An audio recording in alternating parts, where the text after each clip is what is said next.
Hey, this is Walker the Rose Man. Hey, look, I'm here at the Corner Pocket, representing the Corner Pocket, Top Heavy, Boom Boom Room Entertainment, CPE Tv. Guess who I'm with? I'm with my boy Nyke right here. What's up, Nyke, man? What's up, bro? Good to see you, man. Yeah. I want to thank you for having me on the show, man. Man, look, been waiting to get you on here, man, so we can go ahead and do these possible things that both of us been trying to do, you know, along with Nyke got all kinds of things going on, y'all. Look, he got the business going on. He got the camera thing going on. He's promoting properties. He's putting models and a lot of you females out here, right here where you get the best exposure as possible. And that's what we're all about, exposing and giving exposure to everybody that we can, promoting everybody that we can. You know, all we're all about is a positive things. Now, you don't know what's going on with you, man. What's up, man? My name is Nyke Deshawn. That's my stage name. That's what we're going with today. Y'all might know me as Nyke Graphics. Some of y'all call me Nyke. But yeah, I just follow me on Instagram, Twitter at Nyke Digital. Yeah, on Twitter or Instagram. But yeah, some of y'all might know me as the photographer guy, the guy in the club or whatnot. I want to tell my story. Can I tell my story? Tell your story, man. Go ahead, tell your story, man. All right, well, shoot, I got humble beginnings. I had a rough childhood. Yeah, like when I was, young, like everybody has a story. When I was young, about 7 years old, my parents got divorced, and my dad got custody of me. My mom, she took off. She went to California, never came back, and it really affected me as a child growing up, man. And my dad ended up getting remarried shortly after, and I had it's the evil stepmom. You know what I'm saying? Like the fairy tales, I had the evil stepmom. So I really never ever felt love growing up, and I just had a bad childhood. I really hate even thinking about it, for real, man. Fast forward a little bit, man, about like age 14, I'm so depressed, man. I'm ready to commit suicide. Can I be honest with you? Go ahead, man. That's I mean, it might be a subject that some people need to know about. Go ahead, speak. Yeah, so it's like I came from a troubled past. I just want you to know where I came from so you can see how I became the man I am today on your show. And yeah, I did make it through high school. Graphic art major. That's where the graphics come from, like graphics. I studied graphics in high school, and that's where I got my hustle hand up in graphics. And finished high school, teenager. My dad pulls me in my room. I shared a room with my stepbrother. We had bunk beds, slept on top. He pulls me in the room, said, "I need to holler at you." He said, "Son, we don't want you here no more. Your stepmother decided we don't want you here no more. You got a day to get all your stuff and leave, pack up and leave." I said, "Man, like 14? No, I was 14. I was a teenager. I was just had graduated high school. Mm-hmm. He just basically said, you got to get out, and I had absolutely nowhere to go. He knew that. Fortunate thing was, I had a car, and I would camp out. Like I drive my car to grocery stores, and just sit and think, man. Just sit and think, man. Like I didn't know what I was gonna do, bro. Right. For real. Like I had absolutely nobody to call, and I was like, I was so depressed at that time, man. I was thinking about taking my life, bro.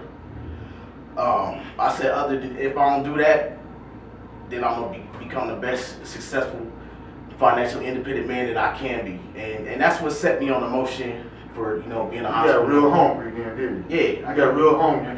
Your mind was clear. Most of the time when I find out when we got time like that and it's time to think, I always call that my God time. Every time I'm shoveling snow, it's just me. Every time I'm walking from one side of town, or even that's my prayer time. You know what I'm saying? Even though people may come up and interrupt me and things and say hello, and that's respectful. That's always my prayer time. And I'm glad you recognize that as that being your prayer time. But don't let me stop your story, man. Keep going. Yeah, so I'm like chilling in the parking lot, thinking, and I'm at the grocery store parking lot thinking like, damn, do I go get something to eat? Or do I put gas in the tank? And that's the fucked up thing that you have to, right. think about. Choice. You know what I'm saying? I mean, I absolutely had nobody, bro. Everybody in my life now I met along the way. Like they became my family that I would call on. And unfortunately I met, a couple people along the way. I met this girl, and she used to sneak me in to her aunt's house. She stayed with her aunt, not that far from the grocery store. and her aunt smoked crack. So she'll be gone for a couple of days. I'll be there chilling, getting a bath, getting something to eat, planning my come up. And her aunt caught wind that I was staying there too much. Mm-hmm. It was like, oh hell nah, I ain't sell drugs or nothing like that. You gotta go. So I got put back on the street. Her friend tried to sneak me in to stay with her grandma. She had a friend that lived with her grandma, and the same thing. Grandma caught wind I was there too much, taking baths. Like, that's not gonna work. Let me fast forward a little bit more. I ended up getting a part-time job working at Taco Bell, and that was cool. I was starting to build my money, get that right. I said this ain't enough. You know what I'm saying? I'm reading books, and I know I want my life to be. So I start reading books and envisioning where I picture my life to be, because I want to be successful, man. That's what I'm thinking in my mind. I gotta be successful, man. I gotta be successful where I'm gonna die. Like, so I kept that in my mind firm, and I got me a job at a plant. And I know working for somebody else, you'll never be rich, and that's where I'm headed. Success, financial independence. That's what I'm thinking. I know that, but this is a means to the end. I'm gonna work this job, punch this clock. I hated it. Hot, sweating. I always say this: always adapt and overcome.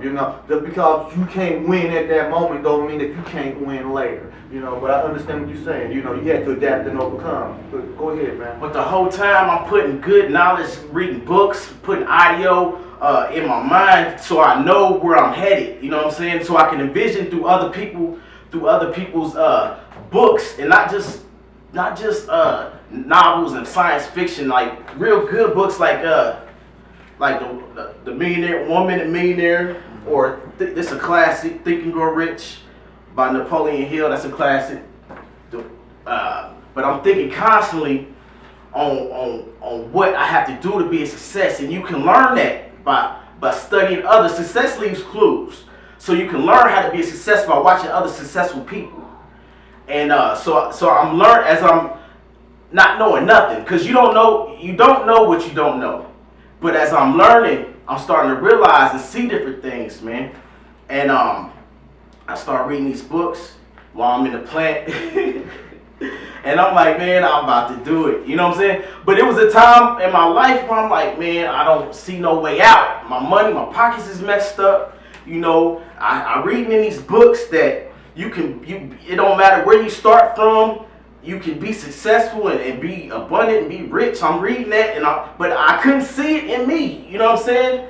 And there was no light at the end of the tunnel, man. I kid you not, it felt like I was in this tunnel with no light, not even a flicker. Like I didn't know where I was going. And then gradually that light started to shine through, and it just got bigger and bigger. And so I'm working at this car plant, and I'm punching the clock, hating it. I got a racist ass boss. Hey, can I get ghetto a little bit? Go ahead. Everybody get ghetto on this show, man. Go ahead, man. Do what you need to do. I had this racist ass boss, man. Chris Speichner, man. Oh, and he named his ass. Fuck you. Fuck you. Look at us now. So look, man, he used to talk down on us, treat us like a slave. I think he had like a bachelor's degree. I ain't never finished college, but I'm reading these books, man. I'm constantly getting in my mind that I'm gonna be successful. So I'm reading these right books, and I end up buying my first crib at age 23. And it was on my own. So I was, that was a real accomplishment for me, because that was my first big thing that I ever did. And I couldn't stop at that. So, but yeah, my family that turned their back on me, I'm homeless. Yeah, I invited them all to the housewarming. I mean, it was from a bad place that I did that, probably to brag and boast or whatever, but we had a good time. Everybody, showed up, and it was a good time. But my family dysfunctional as hell, man. They don't even mess with each other, but that's another story. But yeah, by reading the right kind of books, I learned that you want to buy houses that are assets and not liabilities. A lot of people get into real estate or not real estate, but buy a house and say, I got a house, I'm going to have an asset. No, it's not an asset. It's actually a liability. An asset brings money into your pocket. A liability takes money away. Mm-hmm. So know that it's the bank's asset. You paying the mortgage, you paying interest on that property. It's the bank's asset. They're getting money off that property. So know that. And I learned that by reading the right kind of books. That's what I'm telling you here on this show. And so knowing that going in, I didn't buy a house where I just had to pay the rent and pay the mortgage and live in it. I bought a house where I could actually make a profit. I bought a duplex. I bought a double. So I live on one side, rent out the other, and the rent that I charged on the other side paid the whole mortgage. Right. So know that going in and paid the whole mortgage. So I actually had a little bit of pocket change. It wasn't much, but I'm living free. Mm-hmm. So know that going in that well, I don't want to tell you what to do, but I ended up learning, reading some more, man. Don't hesitate on paying for knowledge, because I'll buy a good book in a minute. If some of my entrepreneur friends, I got a lot of them now, some of my entrepreneurs friends tell me to go get a book, sign me up. Where's it at? I whip on my credit card, no problem. Read the right kind of books that educate your mind, that put you on another level. So I had bought this, I say that to say this. I bought this course on how to flip houses. I paid $700 for this guy. It was just a manual that he put together. He was doing it in another city. So I went and bought his course and listened to him for like a week. A weekend. And sat there and I learned how to flip houses. Man, I flipped over 40 cribs since I bought my first house. And I just want you to know, like, no matter where you come from, you know what I'm saying? There's a way. It's a way. There's a way. It's a way. But it start with like knowledge. Figuring it out. You know what I'm saying? Knowledge. And you know what? I'm very opinionated about this shit when it comes to like college and stuff, man. I'm not knocking college, but they don't teach you the stuff that you need to be an entrepreneur for real. Can I be honest? You're being honest. They teach you how to work for other people, and then you like finish college.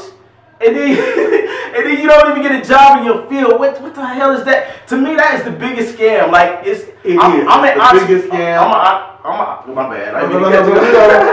It's the biggest scam because I know about this too. Don't get me wrong. I went to college myself, did these things. And when I got out of college, there was not one job that was going to hire me in the field that I went to school in, even though there was plenty of jobs out there, okay? So I had to turn those skills into something else and got into retail instead, okay? I wanted to be working in a corporation. I always kept wearing the suit and ties. Well, when I got into retail, well, I'm still wearing suits and ties and stuff, but me wearing the suit and ties and stuff didn't stop them from coming to me asking me to clean the toilets. You know, and you know why they wanted me to clean the toilets, because I was the only nigga there.